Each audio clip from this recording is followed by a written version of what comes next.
Kaimere is a distant planet. It is defined by waves of life brought from Earth and set free to evolve independently in this new context. The indigenous life of the planet, swarms of microbes called magic by the people who live there, are what harvest Earth organisms and make copies on Kaimere. As the asteroid which concluded the Mesozoic never struck Kaimere, dinosaurs remain the dominant terrestrial megafauna. Mammal versus dinosaur. It is an old story anyone with even a passing interest in natural history is undoubtedly familiar with. Two great clades, each dominating their respective eras. They may only be able to do battle in our imagination, yet these conflicts have inspired heated discussion since the first dinosaur was described. The conflict between dinosaur and mammal is at the heart of Kaimere and has long been observed, discussed, and celebrated by the peoples who call this planet home. While the largest and mightiest predators of herbivores come from the dinosaurs, it is the niches dominated by animals, less than a ton, that the scales are quite even. In their respective heydays on Earth, dinosaurs and mammals have been the dominant fauna wherever they went, and very few clades had opposition. There are very few instances of mammals and archosaurs directly competing, and while it has been observed in both modern times and back during the Mesozoic, one clade usually has the obvious upper hand. Mammals could only reach their great modern success in diversity in the aftermath of the Cretaceous extinction, but once they got the opportunity, they stepped up to the occasion with flying colors. In the natural world, direct competition occurs. Animals fight. I will be getting into that shortly, but I want to share my thoughts on the big picture first, especially as it applies to Kaimere. While direct competition certainly occurs between species, it must be said that in our own history, the fossil record doesn't give us a whole lot of evidence in favor of the model wherein a given animal rises up to outcompete something established in their environment. It has undoubtedly happened, but it usually seems more likely that the context changed, and as the dominant specialists struggle to adapt, smaller generalists take their place, then become dominant. When there is a situation of two dominant clades clashing, they tend to come from different regions or habitats, not the same. Often one is an invasive fauna, usually from a larger landmass able to support a more competitive biota, but even then, the story is often more complicated than simply a matter of mainland beats island. In the biotic interchange of the Americas during Earth's Pliocene to Pleistocene, mammals of North America generally dominated, but theirs was a temperate biome expanding south, and the cooling tropical biomes throughout South America gave them further advantage to the northerners. Invasive fauna don't always outcompete, and often there's quite a lot of home court advantages, but it is usually the adaptable generalists that begin travel to start with, so they tend to come to a new habitat with a lot of advantages. Foxes and feral cats in Australia are a perfect example of this. It must be said that this isn't a natural migration of these fauna, as they were introduced by people with a population of healthy individuals into a stressed habitat, but that's important to keep in mind for reasons I'll get to in a moment. When looking at Kaimere, there are some examples of precedent that can help inform where these interactions might go, both on an ecological scale and in direct engagements. The biotic interchange of the Americas is in many ways quite informative to the macro perspective, in no small part because it was a collision between two ecosystems, with the dominant predators being mammals in the north and dinosaurs to the south.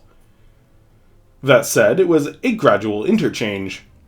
Geologically rapid perhaps, but for example, Titanus appears to have been a dominant presence in the open forests of North America for several million years before they went extinct, probably due to climate change. In this sense, with harvests taking centuries rather than millions of years, the Great American Interchange may not be as informative as I initially assumed. In some respects, the red fox and feral cats of Australia are perhaps a more helpful analog. Kaimere takes in new fauna when a given ecosystem in the portal's territory is stressed and their biodiversity and biomass suffer. The harvest is an effort to recover lost flora and fauna. Unfortunately, it's not replicating the plants and animals there before. It's just adding another pressure to an already stressed ecosystem.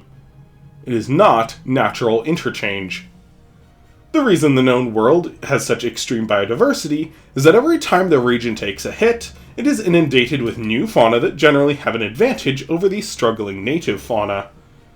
Mammals may seem dominant in terms of biodiversity, but that's partly because dinosaurs have to repopulate naturally from other regions, and anytime elephants, big cats, or rabbits go extinct in a given region, new analogs are artificially added to the mix.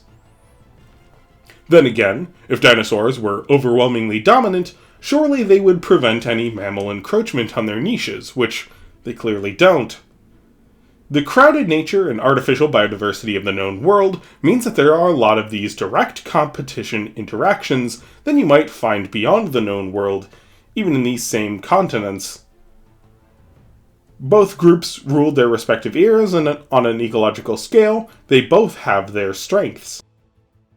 Looking just beyond the range of the portal and exploring how these two clades generally share space without immediate effects of the harvest shows a general trend of dinosaurian dominance among megafauna, but that has more to do with home court advantages of specialization to the prevalent flora and other contextual factors than direct competition. Alrighty, enough preamble. I've gotten the nuance and disclaimers out of the way, so let's get into what I'm sure you're all here for. When these animals fight, how does it go? The honest, yet perhaps boring answer is that it really depends on context, species, and individual.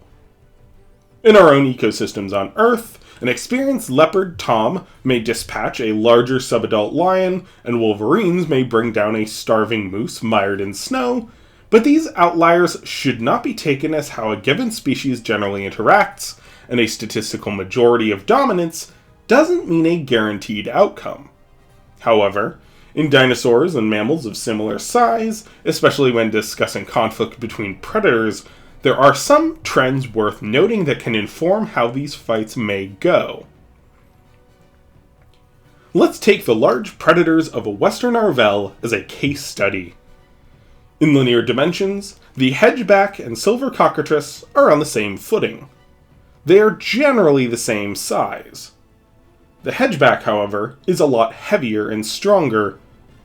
It also is quick to turn, stable on its feet, and fast in its strikes. Its bite is a formidable weapon, with powerful jaws, and the claws on its robust arms are built for digging, but also great at pinning down and ripping into an opponent. Their bite is a breeding ground of bacteria that can easily result in infection. Its hide is thick and flexible, an excellent defense against the hedgeback's own claws and teeth. As a mammal representative, it shows clear advantages in strength and mass despite being roughly the same size as the dinosaur. The cockatrice, on the other hand, has impressive agility and reflexes. The strength of the hedgeback means it's a lot faster than it looks, but the cockatrice is certainly more nimble.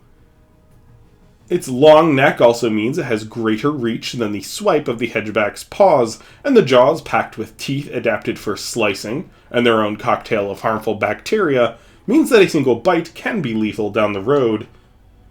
A few quick nips can draw a lot of blood. Their claws and teeth, being respectively specialized for piercing and slicing, are much more effective against the hedgeback's hide than the gripping teeth of most mammalian predators. The lighter build and superior respiration means that they have a lot of endurance, so can afford to run circles around and exhaust their opponent, though they are a lot more vulnerable to respiratory infection from the bear dog's bite. In a direct confrontation, though, the dinosaur has a lot of work to do before it can successfully land a kill, and this has occurred, but in most direct engagements, the hedgeback either wins or both animals perish.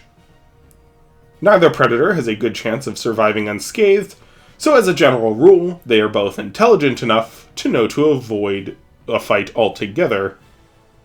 They aren't smart enough to know that injuries sustained are likely to result in lethal infection, but they generally don't want to get hurt.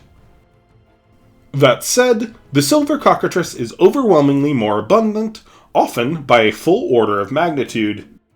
They require substantially less food thanks to being as much as half the mass of a large hedgeback boar, and while their favored prey is rare, they are much better at subsisting on smaller game thanks to lower caloric demands and greater agility and reflexes. Hedgebacks may be more dominant in a fight, but it doesn't take much of a survey to see the cockatrice is dominant in the niche. They also reproduce a lot faster. Thrice as many cockatrices are killed by hedgebacks than the other way around, but this is far less of a hit on the cockatrice population than the hedgeback. Also, silver cockatrice often live in loose congregations. Their far superior endurance means that a group can easily harass and exhaust a hedgeback before one of them goes into the now easy kill. Sure, the mammal often wins the fight, but this is a good case study to see why the dinosaurs are often perceived as the rulers of Kaimere, even without accounting for the fact that hedgeback and cockatrice are very much vassals to the megaraptor and kings of the realm, which view both mammal and dromaeosaur as prey. Weight is a substantial advantage in a brawl. In most martial arts and wrestling contests, 8 to 15 pounds is considered enough of an advantage that the fight isn't fair. Because of this, it may be better to compare dinosaurs and mammals of similar mass rather than linear dimensions. With this in mind, it may be more reasonable to look at 2-year-old western carnosaurs and boar hedgebacks, both of which will scale to around 400 kilos. Here, the contestants are much more evenly matched. The thick, flexible skin of hedgebacks makes for a potent defense. The megaraptoran's teeth lack serrations and are built to grip and hold, so are not going to be as potent as the teeth of a cockatrice, but if the megaraptoran is able to establish a bite and keep hold, their claws, backed by powerful arms, could easily penetrate the hide and muscle to open vital organs. The megaraptoran is a lot larger, and its strength is a close match for the hedgeback, which is going to have to work a lot harder than it would against a cockatrice. Both of these predators are built to grapple. However, if the hedgeback can secure a bite to the throat or back of the neck, it stands a good chance of winning. But the height advantage of the megaraptoran means that it stands a respectable chance at getting the mammal in a hold of its own. While the megaraptoran is lightly built, it packs in a lot of muscle. Hedgebacks have comparatively small lungs and are built for a rapid and overwhelming takedown, whereas the theropod's superior respiration is far more capable of endurance. Both of these contestants are matched in strength. The hedgeback has advantage in speed and stability, the megaraptoran in agility and height. The theropod has the advantage in superior weapons, while the hedgeback has better defenses. The best thing going for the hedgeback in this scenario is it is older and much more experienced killer, and likely to go straight for the throat or back of the neck. A throat may be a quicker kill, but it leaves the hedgeback open to be stabbed by several 8 to 10 inch claws, so a more experienced animal might try to go for the back of the neck, which would render the theropod defenseless. If the hedgeback slips up, the megaraptoran has a much quicker and more instinctive kill, so the mammal needs to work a lot harder to secure a victory. All the theropod needs is one good bite, and no matter where it reflexively draws in and stabs, it is likely to make the kill.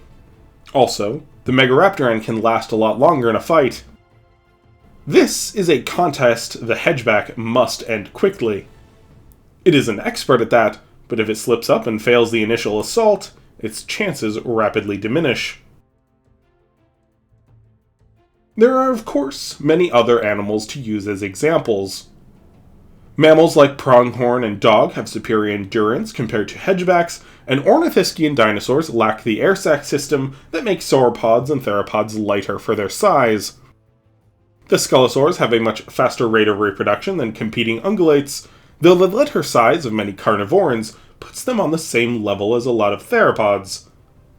Many dinosaurs have protective scales and thick skin, but the fat and loose hide of many mammals, coupled with fur that can entangle tooth and claw, is a much better defense than many might realize. While animal fights may be only one of many factors I take into account when considering ecology for this project, it is an aspect I must consider when two species vie for the same niche. However, at the end of the day, the context is far more important. It doesn't matter if you can kill an opponent, if they are much better at digesting local flora or chasing down available prey. At the end of the day, survival of the fittest is not a reference to physical fitness. What really matters is fitness in the ecosystem. Some regions favor one or the other. There are more large mammals in the grasslands and waterways of Kaimere, and more dinosaurs in the forests and mountains, but there's still plenty of overlap. In their days, mammals and dinosaurs were both dominant clades, so it stands to reason that they are both viable contestants for megafaunal niches. Mammals didn't replace dinosaurs on Earth because of any superiority. They replaced them because a mass extinction hit the large specialists, and the surviving mammals generally had a better go of it than the surviving dinosaurs. However, I don't think this paints a picture of dinosaur superiority. Mammals just needed a chance to get large and competitive in these niches. Once they did, they were far more viable.